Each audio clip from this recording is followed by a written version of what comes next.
In my tortured ears there sounds unceasingly a nightmare whirring and flapping and a faint distant baying as of some gigantic hound. It is not dream, it is not, I fear, even madness, for too much has already happened to give me these merciful doubts.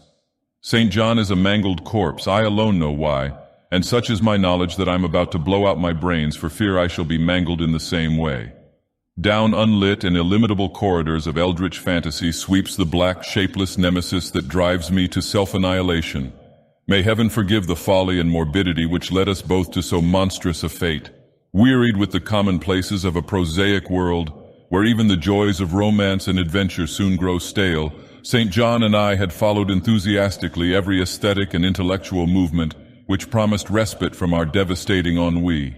The enigmas of the symbolists and the ecstasies of the pre-Raphaelites all were ours in their time, but each new mood was drained too soon of its diverting novelty and appeal. Only the somber philosophy of the decadents could hold us, and this we found potent only by increasing gradually the depth and diabolism of our penetrations. Baudelaire and Huysmans were soon exhausted of thrills, till finally there remained for us only the more direct stimuli of unnatural personal experiences and adventures. It was this frightful emotional need which led us eventually to that detestable course which even in my present fear I mention with shame and timidity, that hideous extremity of human outrage, the abhorred practice of grave robbing. I cannot reveal the details of our shocking expeditions, or catalogue even partly the worst of the trophies adorning the nameless museum we prepared in the great stone house where we jointly dwelt, alone and servantless. Our museum was a blasphemous, unthinkable place where with the satanic taste of neurotic virtuosi we had assembled an universe of terror and decay to excite our jaded sensibilities. It was a secret room, far, far underground, where huge winged demons carven of basalt and onyx vomited from wide grinning mouths. Weird green and orange light and hidden pneumatic pipes ruffled into kaleidoscopic dances of death. The lines of red charnel things hand in hand woven in voluminous black hangings. Through these pipes came at will the odors our moods most craved, sometimes the scent of pale funeral lilies, sometimes the narcotic incense of imagined eastern shrines of the kingly dead, and sometimes, how I shudder to recall it, the frightful soul-upheaving stenches of the uncovered grave. Around the walls of this repellent chamber were cases of antique mummies alternating with comely, lifelike bodies perfectly stuffed and cured by the taxidermist's art, and with headstones snatched from the oldest churchyards of the world. Niches here and there contained skulls of all shapes, and heads preserved in various stages of dissolution. There one might find the rotting bald pates of famous noblemen and the fresh and radiantly golden heads of new-buried children. Statues and paintings there were, all of fiendish subjects and some executed by St. John and myself. A locked portfolio, bound in tanned human skin, held certain unknown and unnameable drawings which it was rumored Goya had perpetrated but dared not acknowledge. There were nauseous musical instruments, stringed, brass, and woodwind, on which St. John and I sometimes produced dissonances of exquisite morbidity and cacodemoniacal ghastliness, whilst in a multitude of inlaid ebony cabinets reposed the most incredible and unimaginable variety of tomb loot ever assembled by human madness and perversity. It is of this loot in particular that I must not speak. Thank God I had the courage to destroy it long before I thought of destroying myself. The predatory excursions on which we collected our unmentionable treasures were always artistically memorable events. We were no vulgar ghouls, but worked only under certain conditions of mood, landscape, environment, weather, season, and moonlight. These pastimes were to us the most exquisite form of aesthetic expression, and we gave their details a fastidious technical care. An inappropriate hour, a jarring lighting effect, or a clumsy manipulation of the damp sod would almost totally destroy for us that ecstatic titillation which followed the exhumation of some ominous grinning secret of the earth. Our quest for novel scenes and piquant conditions was feverish and insatiate. St. John was always the leader, and he it was who led the way at last to that mocking, that accursed spot, which brought us our hideous and inevitable doom. By what malign fatality were we lured to that terrible Holland churchyard? I think it was the dark rumor and legendary, the tales of one buried for 5 centuries, who had himself been a ghoul in his time and had stolen a potent thing from a mighty sepulchre. I can recall the scene in these final moments, the pale autumnal moon over the graves, casting long, horrible shadows, the grotesque trees drooping sullenly to meet the neglected grass and the crumbling slabs, the vast legions of strangely colossal bats that flew against the moon, the antique ivied church pointing a huge spectral finger at the livid sky, the phosphorescent insects that danced like death fires under the yews in a distant corner, the odors of mold, vegetation, and less explicable things that mingled feebly with the night wind from over far swamps and seas. And worst of all, the faint, deep-toned baying of some gigantic hound which we could neither see nor definitely place. As we heard this suggestion of baying, we shuddered, remembering the tales of the peasantry, for he whom we sought had centuries before been found in this self-same spot, torn and mangled by the claws and teeth of some unspeakable beast. I remembered how we delved in this ghoul's grave with our spades, and how we thrilled at the picture of ourselves, the grave, the pale watching moon, the horrible shadows, the grotesque trees, the titanic bats, the antique church, the dancing death fires, the sickening odors, the gently moaning night wind, and the strange, half-heard, directionless baying of whose objective existence we could scarcely be sure. Then we struck a substance harder than the damp mold, and beheld a rotting oblong box crusted with mineral deposits from the long undisturbed ground. It was incredibly tough and thick, but so old that we finally pried it open and feasted our eyes on what it held. Much, amazingly much, was left of the object despite the lapse of 500 years. The skeleton, though crushed in places by the jaws of the thing that had killed it, held together with surprising firmness. And we gloated over the clean white skull and its long, firm teeth and its eyeless sockets that once had glowed with a charnel fever like our own. In the coffin lay an amulet of curious and exotic design, which had apparently been worn around the sleeper's neck. It was the oddly conventionalized figure of a crouching winged hound, or sphinx with a semi-canine face, and was exquisitely carved in antique oriental fashion from a small piece of green jade. The expression on its features was repellent in the extreme, savoring at once of death, bestiality, and malevolence. Around the base was an inscription in characters which neither St. John nor I could identify, and on the bottom, like a maker's seal, was graven a grotesque and formidable skull. Immediately upon beholding this amulet, we knew that we must possess it, that this treasure alone was our logical pelf from the centuried grave. Even had its outlines been unfamiliar, we would have desired it, but as we looked more closely, we saw that it was not wholly unfamiliar. Alien it indeed was to all art and literature which sane and balanced readers know, but we recognized it as the thing hinted of in the forbidden Necronomicon of the mad Arab Abdul al-Hazred, the ghastly soul symbol of the corpse-eating cult of inaccessible Leng in Central Asia. All too well did we trace the sinister lineaments described by the old Arab demonologist.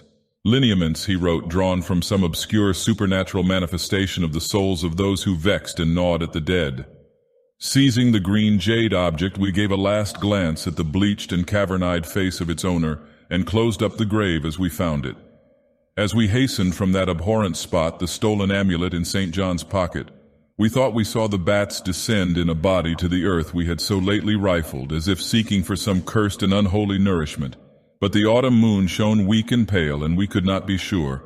So too, as we sailed the next day away from Holland to our home, we thought we heard the faint, distant baying of some gigantic hound in the background. But the autumn wind moaned sad and wan, and we could not be sure. Less than a week after our return to England, strange things began to happen. We lived as recluses, devoid of friends, alone, and without servants in a few rooms of an ancient manor house on a bleak and unfrequented moor, so that our doors were seldom disturbed by the knock of the visitor. Now, however, we were troubled by what seemed to be frequent fumblings in the night, not only around the doors but around the windows also, upper as well as lower. Once we fancied that a large opaque body darkened the library window when the moon was shining against it, and another time we thought we heard a whirring or flapping sound not far off.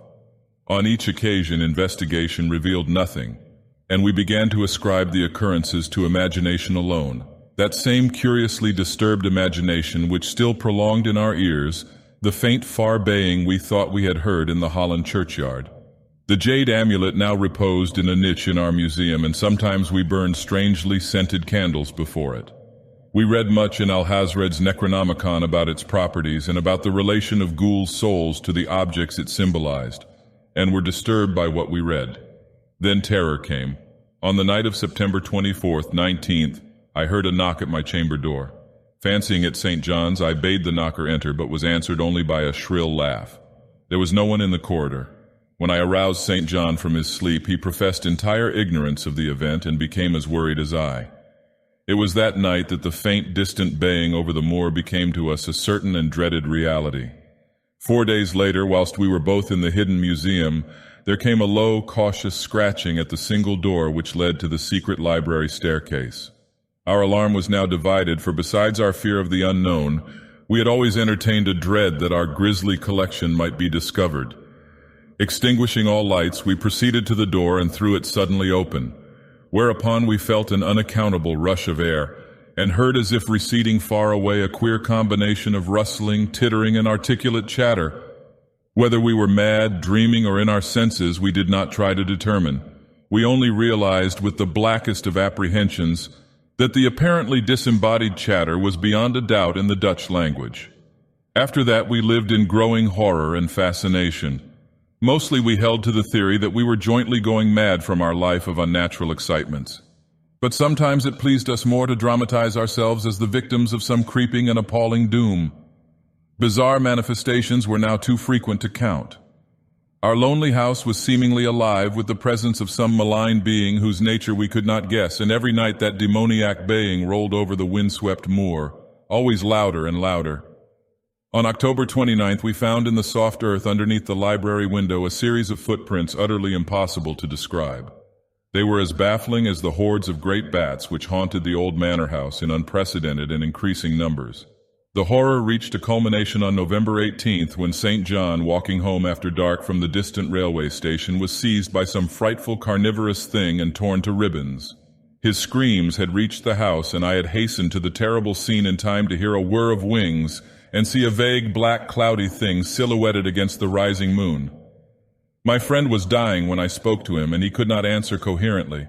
All he could do was to whisper, "The amulet, that damned thing." Then he collapsed, an inert mass of mangled flesh. I buried him the next midnight in one of our neglected gardens and mumbled over his body one of the devilish rituals he had loved in life. And as I pronounced the last demoniac sentence, I heard afar on the moor the faint baying of some gigantic hound. The moon was up, but I dared not look at it. And when I saw on the dim-litten moor a wide nebulous shadow sweeping from mound to mound, I shut my eyes and threw myself face down upon the ground. When I arose trembling, I know not how much later, I staggered into the house and made shocking obeisances before the enshrined amulet of green jade. Being now afraid to live alone in the ancient house on the moor, I departed on the following day for London, taking with me the amulet after destroying by fire and burial the rest of the impious collection in the museum.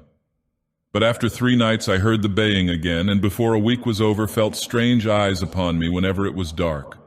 One evening, as I strolled on Victoria Embankment for some needed air, I saw a black shape obscure one of the reflections of the lamps in the water.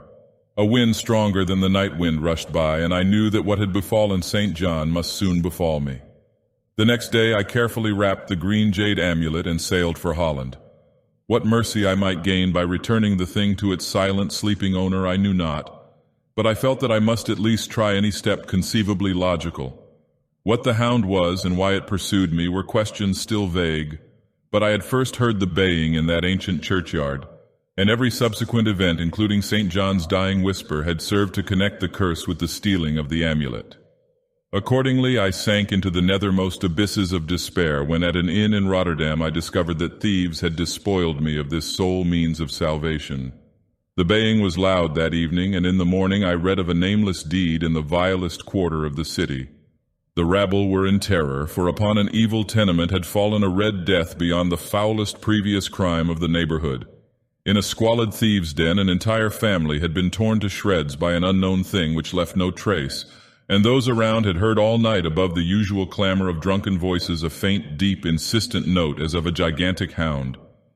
So at last I stood again in that unwholesome churchyard where a pale winter moon cast hideous shadows, and leafless trees drooped sullenly to meet the withered, frosty grass and cracking slabs, and the ivied church pointed a jeering finger at the unfriendly sky, and the night wind howled maniacally from over frozen swamps and frigid seas. The baying was very faint now, and it ceased altogether as I approached the ancient grave I had once violated, and frightened away an abnormally large horde of bats which had been hovering curiously around it. I know not why I went thither unless to pray or gibber out insane pleas and apologies to the calm white thing that lay within, but whatever my reason, I attacked the half-frozen sod with a desperation partly mine and partly that of a dominating will outside myself.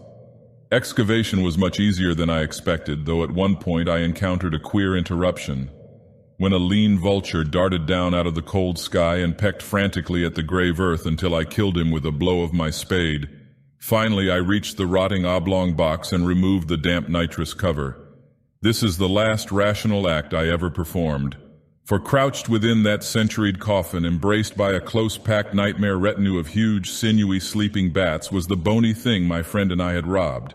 Not clean and placid as we had seen it then, but covered with caked blood and shreds of alien flesh and hair, and leering sentiently at me with phosphorescent sockets and sharp ensanguined fangs yawning twistedly in mockery of my inevitable doom. And when it gave from those grinning jaws a deep, sardonic bay as of some gigantic hound, and I saw that it held in its gory, filthy claw the lost and fateful amulet of green jade, I merely screamed and ran away idiotically, my scream soon dissolving into peals of hysterical laughter.